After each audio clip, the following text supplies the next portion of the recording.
one of the most important things for all professionals is how to speak in a way that you can leave a positive and a professional impression about you. That's why we need to understand that each opportunity does matter in public speaking. Whether you are going in a one-to-one conversation, in a regular speaking engagement, or during delivering a presentation or a speech. But could we be doing some mistakes that are ruining our professional reputation? And matter of fact, yes. That's why in our today's live broadcast, I will be discussing with you the elements that you need to pay attention to so you are 100% sure that you are leaving the right impression about you and that you are not ruining, you're not doing anything wrong that is ruining your professional reputation. But before we kick off our journey, before we start our live broadcast, I would love to get to know, okay, more people are commenting over here. Amazing. I would love to get to know from which country you are following this live broadcast. And it will be really interesting if you let me know what time is it right now at your country. Because here in Egypt, you are past 9 p.m. So let me know in the comments. Let me check some of your comments. Okay. Amazing. Great. Basim, Muhammad, Ibrahim. Perfect. We are having great audience over here. I want to highlight that our live broadcast today will be all in full in English, just to be serving all the nationalities over here on LinkedIn. We need to understand that each speaking opportunity does matter to all professionals. We need to understand that each time we speak, we are self-promoting our experiences, our knowledge, and who we are. Just to get to know that sometimes we hear about lots of people who have great reputation, great experiences, and we hear lots of positive things about them. But sometimes once we hear them speak, once we see them on stage, once we see them in a board meeting, delivering a presentation, sometimes that impression changes. Today we'll be discussing 4 elements that will assist us to leave the right impression about who we are, the right impression about us as professionals. Egypt, 9 p.m. Germany, 9 p.m. Libya, Dubai, Saudi Arabia, Germany. Okay, great, perfect. But before I share with you the 4 elements, I would love to hear from you. Have you ever get into that incident before that you knew a person who you've heard lots of great things about that person, but once you see him speaking, I'm not talking about the confidence over here. I'm talking about some mistakes that that person has been doing while he's speaking, while he's delivering the presentation or the speech that made you change your perception about that person. Have you ever seen that before? If yes, type down yes and let me know why. Why do you think your impression about that person has changed? Egypt, great. What are the 4 elements that I will be discussing with you today? The first one is the kind of thoughts and emotions that we are having before and during our speaking engagement. I know that you might be saying, what is the relationship between what we are having inside and what we do from outside? Actually, there's a strong relationship between our internal feelings, our thoughts while speaking, and what we do from outside. And I'm going to explain this in details. The second thing is the space that you give to your audience. Are you giving your audience the right space? Are you giving your audience enough space? How and why is that important? I'm also going to discuss this in details. And the third thing, of course, I'm 100% sure that you have predicted that I'm going to talk about this, is body language. But body language topic is so big, so I'm not going to talk about everything in body language. I'm going to choose 3 things, 3 very important things that can 100% change the way you are perceived. And I call them quick wins. Things that you can change in a fast manner, but can have a huge and a direct influence on how you are perceived. And the fourth element is the kind of words you are using, the selection of words. Are you using the right words? Maybe your selection, the words you are using, are affecting your reputation. I'm going to discuss the four elements in details. Okay, let me read some of your comments. Muhammad saying, when the presenter loses focus and what he is showing and focus on the surrounding people. Okay, body language is important. Yes, yes. Great. Let's start with discussing the first element, which is the thoughts and the emotions that we are having before and during the speaking engagement. Do you really think that everything we do is 100% controlled by the conscious part of our brain? Of course not. That's why sometimes when you finish a presentation, you finish your speech, and then at the end you meet one of your colleagues and who approaches you and then tell you, why you've been that gloomy? Why you looked so angry while you are communicating with our manager? Why you've been doing that? Why you've been doing this? And you wonder, what? I didn't do all of that because you didn't focus in everything you've been doing from outside. You thought that your inner thoughts and your inner emotions will not appear. But let me tell you, public speaking starts from inside, not from outside. That's why, like, for example, when I discussed before in one of my live broadcasts, that if we keep telling our brain, if we keep feeding our brain that we are not the right fit for that opportunity, that we do not have what it takes for that opportunity, this will appear to your audience. That's why. If you get into a certain opportunity and you keep telling your brain, oh my God, I hate that person. Oh my God, I don't believe that this opportunity will give me anything. And you think that this will not be obvious to your audience, no, it will be. So what you need to do, you need to change those thoughts. You need to change those emotions. So instead of telling yourself, oh my God, I hate that person, I don't want to be involved with any discussion with that person, you need to tell your brain, just wait a second. That person will be seated over there to listen to me. That person do believe that I have something valuable to share with him or her. So if you keep telling yourself positive things about that certain incident, the way you are performing will also change. Or if you keep telling your brain, okay, I'm not interested for that opportunity. I don't believe that this opportunity will give me anything good. Actually, I do believe that it's a waste of time. Actually, this will appear to your audience. You will look bored. You will look careless, and we don't want that to happen. But if you change that thought, if you change that emotion to be, instead of that, you tell yourself, just wait a second. Actually, maybe I will not get prospects from that opportunity, but they can share good word of mouth about me later on. Or wait a minute, this is a good opportunity to practice my public speaking skills. So if you change your thoughts, if you change your emotions towards that speaking opportunity, you are 100% sure that you are performing in a professional way, in a positive way. So stop feeding your brain before the opportunity and during the opportunity with negative things, because this will 100% appear to your audience in a way or another. Let me read some of the comments. Posture, eye contact. Muhammad, okay. I'm having perfect, great.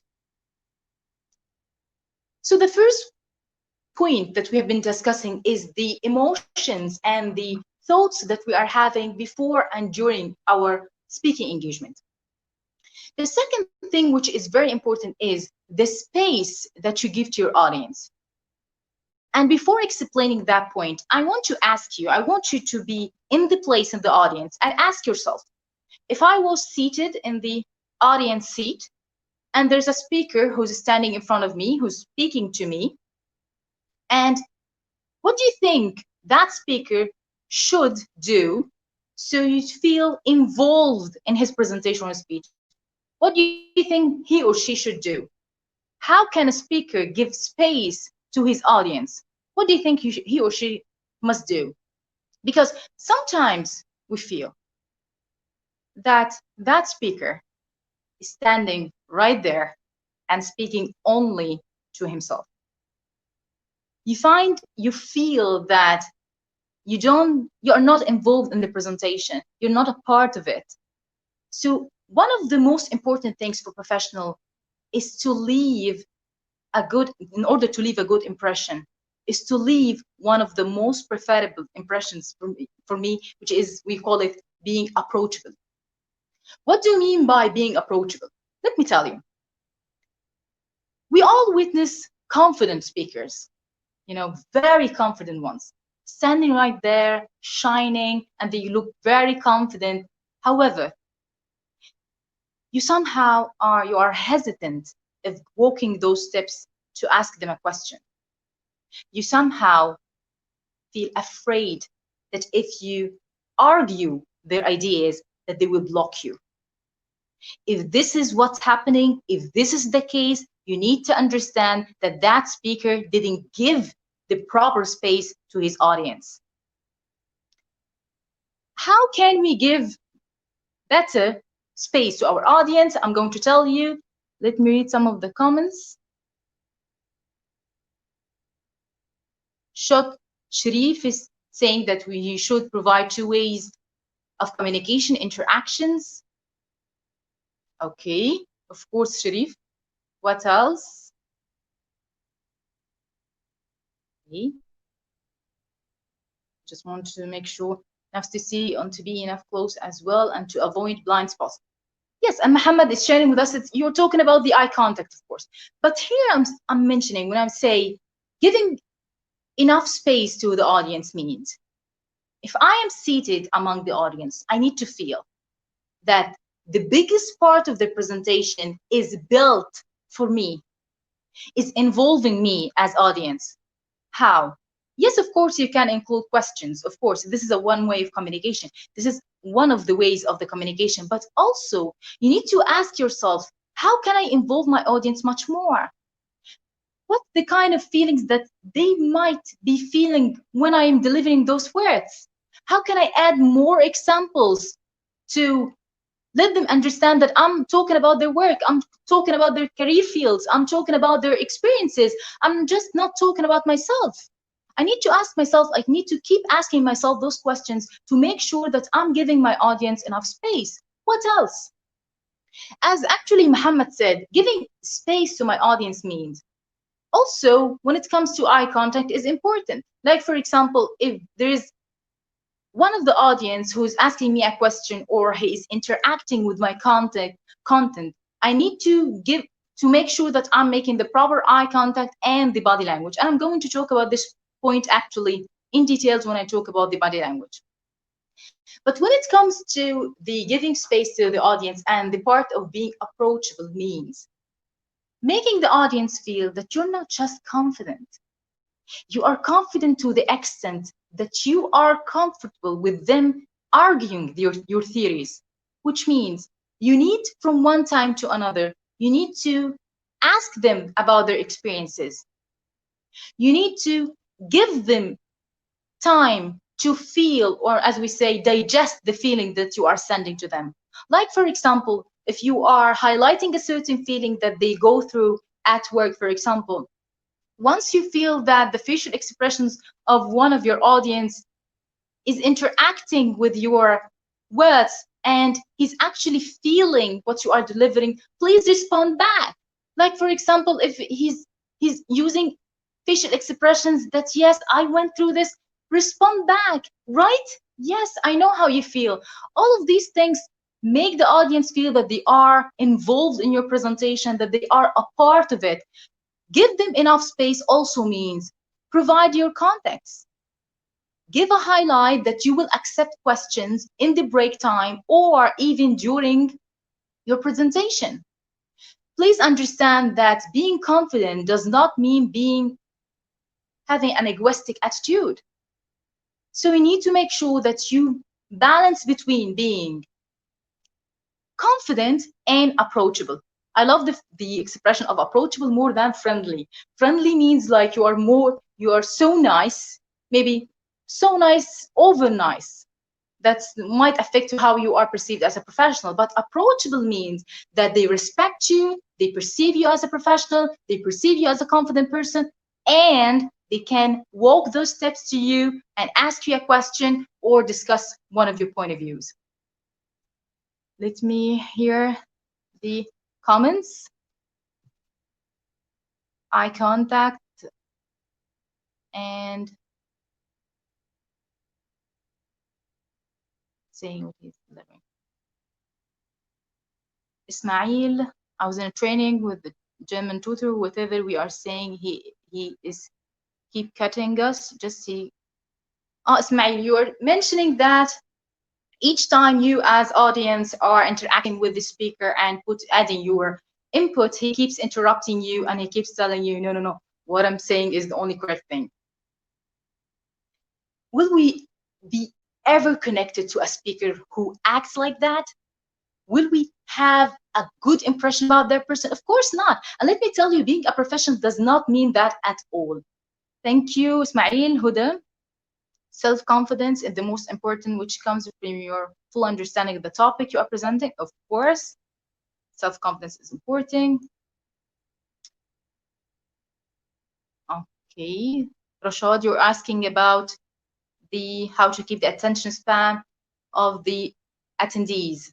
Maybe I'm going to discuss this later on or in another live video. Rehearsal of presentation before coming to the audience is important, of course. Thank you so much for your input. Your comments are amazing. And we've been discussing over here two elements right now. We discussed the thoughts and the emotions we are having before and during the opportunity, the speaking engagement, that can affect how we perform from outside.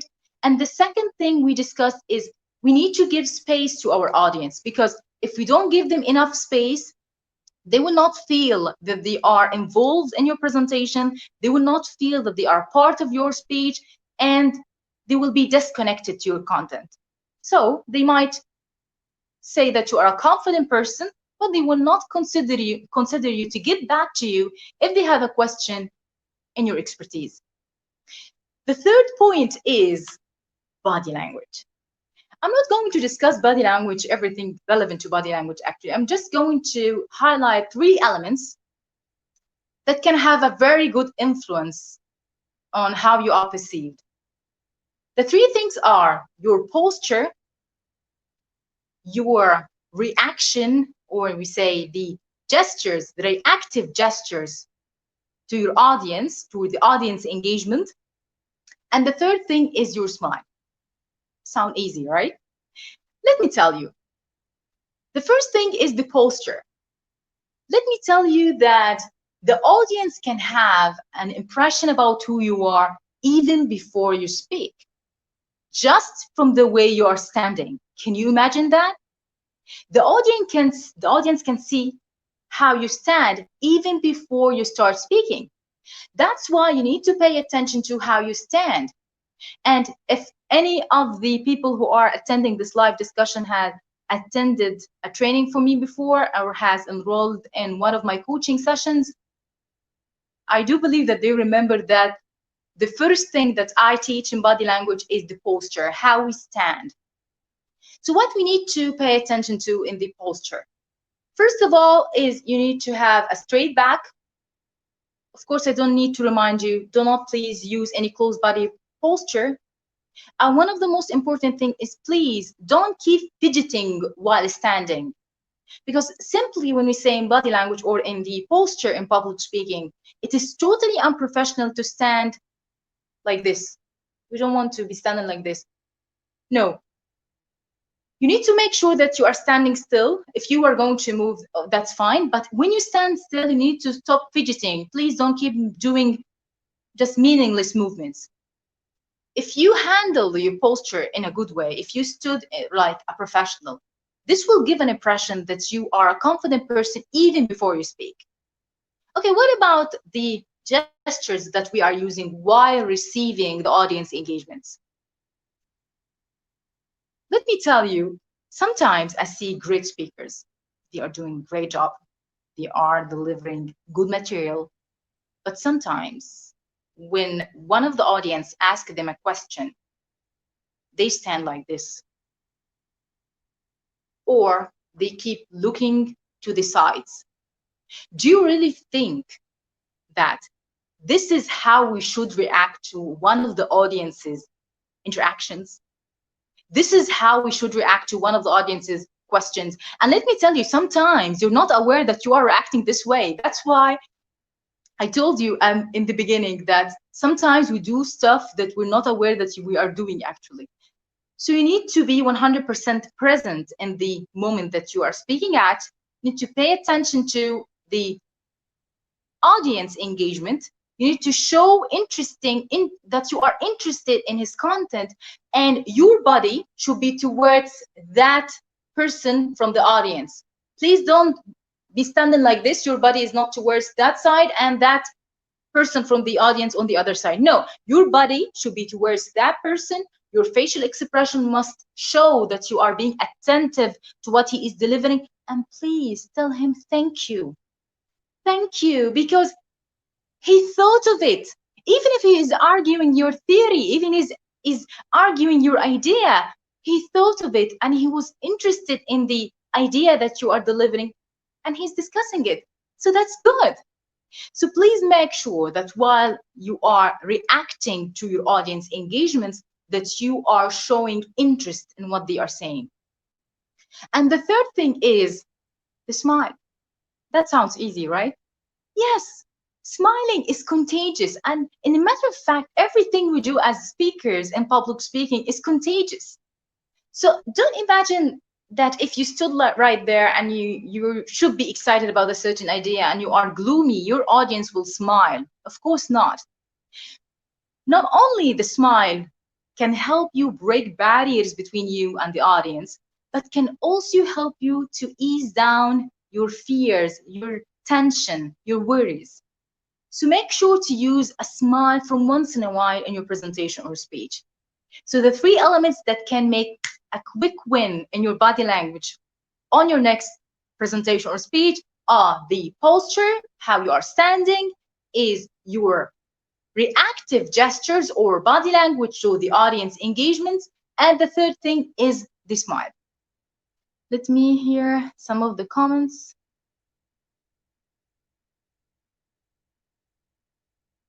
Okay. Introverts, Spain. Right. Okay. Asking questions. Now, Muhammad is saying open discussion will allow a room to the audience. I 100% agree with that. Sometimes in some parts of our presentation, we can have an open discussion. And of course, if you are that confident, if you know your topic pretty well, so open discussion will not be a threat to you. Might be a threat to the time, actually, but you can control it indeed. The third thing that we have discussed today was the body language, and we spoke about the 3 quick wins that we can change and have a different impression about who we are. The last one is the selection of words. And you need to pay attention to what kind of words you are using. I don't mean here just negative words or positive words. I mean, please, don't be self-absorbed. Don't keep saying I, me, me. Don't keep just sharing your personal experiences and your team is being seated in front of you. Don't be so self-absorbed, because sometimes I see speakers who are not egoistic at all, actually, and they keep using the term I. After a couple of minutes, the audience starts being disconnected. We're not sitting over here to just listen to your great experience of the journey. We want to be a part of it. So the first thing that you need to pay attention to when it comes to the selection of words is please don't be self-absorbed. Please stop using terms that only refer to you, that you are only highlighting your fears, your concerns and your experiences, add the feelings of the audiences more often, add the term we, add the term you more often, and this will make the audience feel that you are more respectful to them. Muhammad also saying examples from their field and specialty, of course, 100%. Amazing. The second thing, when it comes to the selection of words, stop being so defensive. You know, I attended a presentation before for a speaker.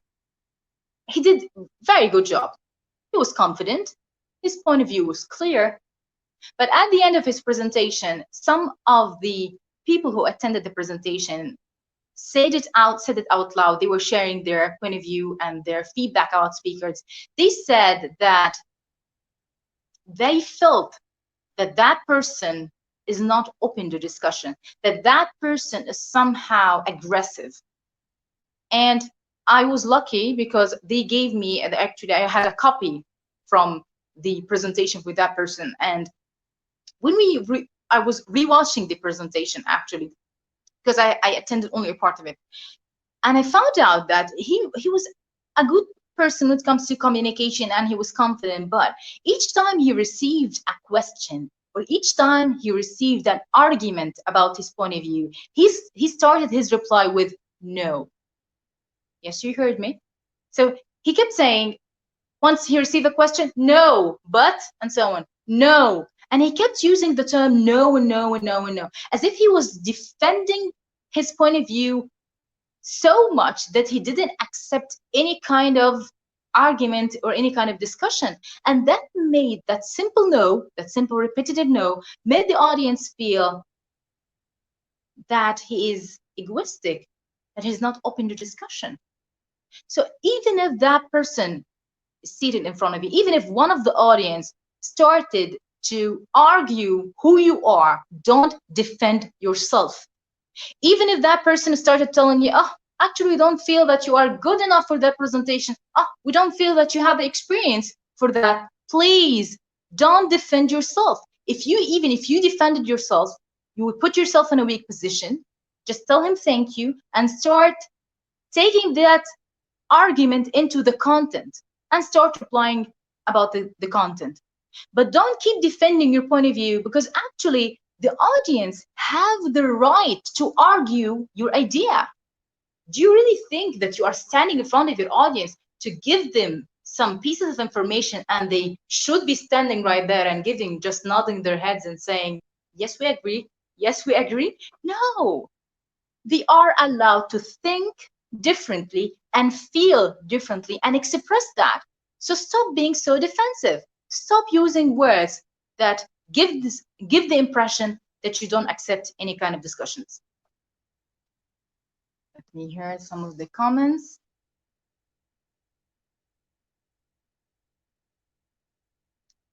The presenter should have simple slide which contains few lines, and he should provide all story, otherwise audience will read slide and lose attention to presenter. Actually, Sharif, it's about it. It depends on the duration of the presentation and depends on the topic. Sometimes if you are analyzing statistics, you will need to explain more than one slide. You need to add more graphs. And I don't recommend putting too many graphs in one slide, of course. So this depends on the content that you are presenting and the time duration, of course. However, if you have a short period of time to deliver your presentation, of course, please stop depending on the slides. The audience should not be reading the slides behind you. Their eyes should be over you more than the slides behind you. The third part when it comes to the selection of words is don't use hesitant tone. Do you really think if you keep using those words, I think, I guess, maybe, I don't know, if you keep using those expressions during your presentation or speech, do you really think that the impression that will be taken about you will be that positive? Of course not. Because if we are listening about that topic from you, we need a person who is 100% confident, or at least confident that he is providing us with the right solutions. So if you keep using the terms like I think, I guess, I don't know, they will be skeptical if you were the right person to talk about that topic or not. So make sure to use more stronger expressions, like for example, say I do believe, we will, we can. All these expressions will change how you are perceived. So when it comes to selection of words, you need to pay attention to Please don't be self-absorbed. Please stop being defensive. And please don't use hesitant tones. That was the fourth element that can assist you in order to leave a positive and a professional impression about you. Today, we were discussing 4 elements, and I'm 100% sure that if you start applying those 4 elements, lots of things will change. First thing we talked about was the feelings and the thoughts that you are feeding your brain before and during your speaking engagement. The second thing is the space that you give to your audience, whether you are giving them the right and enough space to express their emotions, to express their point of view. The third thing is the body language in terms of the posture, the smile, and how you react to the audience engagement. And the fourth element is the selection of words when it comes to please don't be self-absorbed, please don't be defensive or hesitant. And actually, that was the last part of our live discussion. And I would like to thank you all for your comments and engagements. You've been a great audience. And what I want you to do right now is please start applying those 4 elements on your next speaking engagement, whether it is a one-to-one conversation, whether it is in a regular speaking engagement and during a meeting, or while delivering a presentation or a speech. Try to apply those 4 elements. And please share with me, how did it go? How did it have an influence on how you are perceived? Did you feel more comfortable? Did the feedback change about you? The second thing that I would love you to do is to write down in the comments section about the topics that you would love to hear from me in the next live streaming on LinkedIn. And the last thing is, if you do believe that this video will be beneficial for any professional that you know, a friend of yours, a colleague at work, and you do believe that he or she needs to hear those 4 elements, either tag them in the comments section or share that video with them. I must tell you that I truly enjoyed being with you and will make sure to read all the comments that you've been writing over there, and I will reply each and every one. And you've been such a great audience. Let me tell you, please apply those 4 elements and lots of things will change. And please remember that your passion is your power, so speak it up. Have a great day. Thank you.